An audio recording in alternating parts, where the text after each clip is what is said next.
What's up guys, I'm back and today I have the Joola Perseus MOD TA-15 and I'll be comparing it to the Joola Perseus Gen 3, both in 14mm.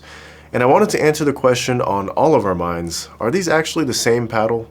The MOD TA-15 was the original Gen 3 prototype that was sent to USAP to be approved as a tournament legal paddle. Now, a lot of stuff happened in between, but after the production versions of the Gen 3s got banned, Joola went back and released the prototype versions because they're still on the approved paddle list. So here we are with the MOD TA-15 in 14 and 16mm in the Joola Perseus elongated shape. And yes, these are the only two variants available at this time because I assume Joola is just testing the waters to see if anything else happens before they invest further. Okay, jumping into the specs, the paddles were basically the same except for three things.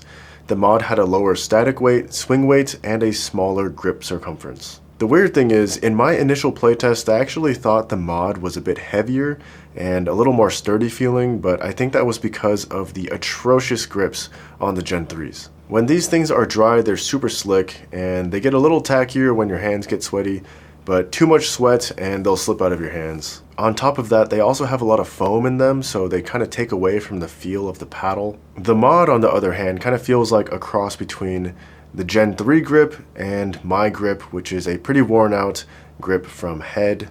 But there's less foam in there, so you get more feedback from the paddle, which in this case I think is a good thing. Overall, the handle on the mod is passable. I really like the grip circumference and the cushion level, so I don't want to put on an overgrip or replace the grip quite yet. Okay, moving on to pop and power. So I ran my own power tests, which I do by counting frames and making calculations instead of using a radar gun, but the power levels were basically the same. I did the test 3 times and the mod was slightly more powerful 2 out of 3 times, but the difference was only 1 or 2 miles per hour, so not a huge difference there. As for pop, I'm still developing what I think is the ideal test for pop, so I don't have any real data for this section, but this is where things get interesting. I just saw an Instagram story from the Pickleball Studio account where Chris cut open a mod and a Gen 3 Hyperion, and apparently they have the same amount of foam. Which is strange because it seemed like one of the reasons the Gen 3s got banned in the first place was because they had more foam in the core compared to the mod. But at this point, it could have been because of the grit levels or some other reason. I have no idea.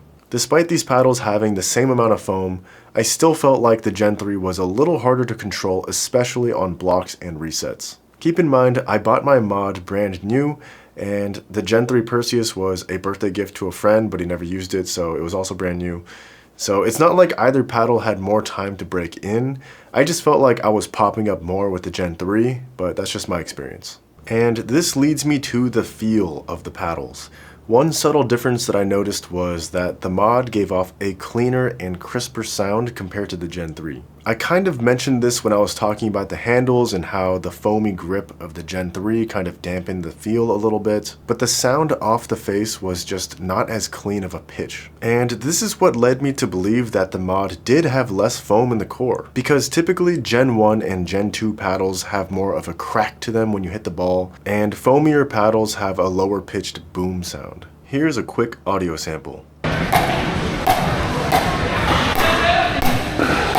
Anyways, it's a subtle difference, but I much prefer the sound and the feel of the mod.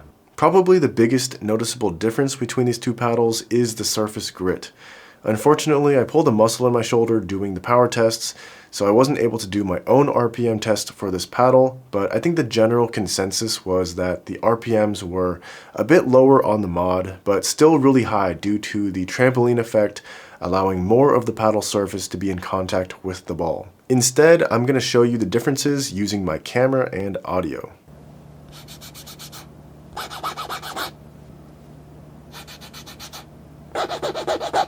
Hopefully you can see the grit on the Gen 3 is way rougher and more similar to the grit on my Gen 2 Scorpius. Whereas the grit on the mod almost seems to be a different style of carbon fiber, much more finely knit and less coarse. In conclusion, these paddles are basically the same, so if you miss the raw power and counter-punching ability of the Gen 3s, you'll love the mod because of the upgraded handle, super clean aesthetics, legal surface grit, and better acoustics. I don't really play singles, but I assume this would be a great singles paddle, But in my opinion, for doubles, and this goes for all of the Gen 3s, including the gearbox, unless you drill a ton or you're like 5.0 plus, I honestly think this paddle is too difficult to control for the majority of people. For casual rec games, they're pretty controllable up until you start playing against some serious bangers, because that's when the trampoline effect starts to work against you. Basically, with a Gen 3, the harder somebody hits a ball at you,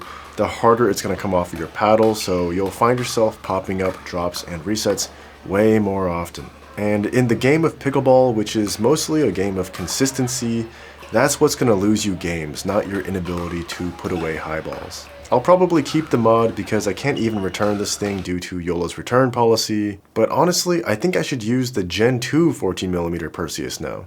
Anyways, those are my thoughts. Let me know if you have any questions in the comments, and I'll see you next time.